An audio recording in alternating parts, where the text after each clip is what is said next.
Agricoltore, allevatore, vitinivicoltore e cuoco. L'AgriChef li comprende tutti.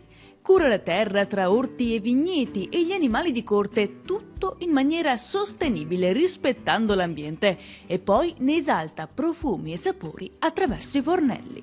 Un mestiere antico che oggi si è ricavato il suo spazio intercettando il turista moderno che più che la destinazione di massa ricerca l'esperienza anche a tavola. Il turismo, diciamo, ha fatto passi da gigante, è un ambito che va sicuramente monitorato, evoluto, perché comunque il mondo cambia, i gusti delle persone cambiano.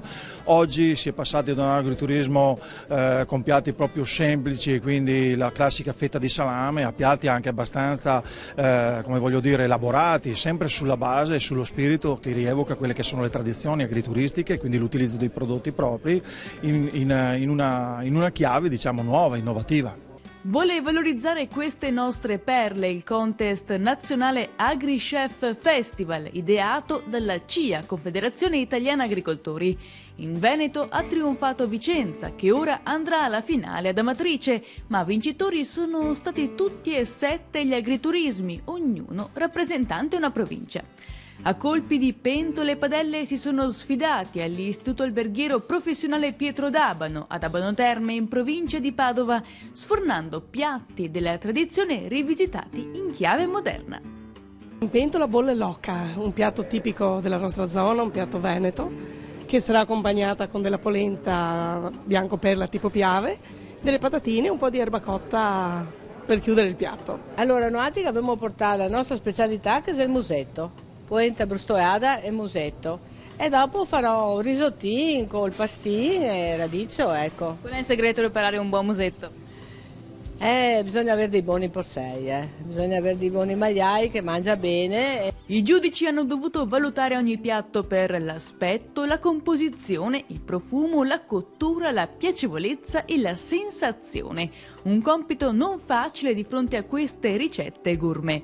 In tavola 1000 foglie di cotechino con purè alla zucca, rappresentante Padova, un risotto alla zucca con stinco di maiale da Rovigo, un risotto di radicchio rosso di Treviso con raboso e miele, ovviamente da Treviso, e ancora tortellini a radicchio di Asigliano ripieni di cappone da Vicenza, gnocchi di patate con funghi da Belluno.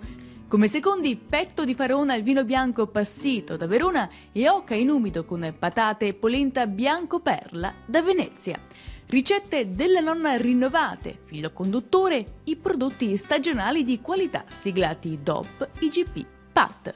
Ogni provincia ha una sua particolarità, ha molte particolarità diverse e abbiamo cercato di sintetizzarle proprio in una giornata come questa in cui ogni agriturismo ha presentato i prodotti del proprio territorio, ha rappresentato di fatto i gusti ma anche proprio il territorio in quanto prodotto locale, prodotto che esalta la storia del Veneto intero. A fianco degli chef i ragazzi dell'Istituto Alberghiero che per l'occasione sono andati a scuola di agriturismo. Aver avuto la possibilità di che questi ragazzi siano vicino ai nostri cuochi, alle nostre persone che lavorano questi prodotti, penso che per loro sia veramente una grande opportunità, perché tu ti trovi in mano un prodotto, ma un prodotto che ha un gusto e sai da dove viene.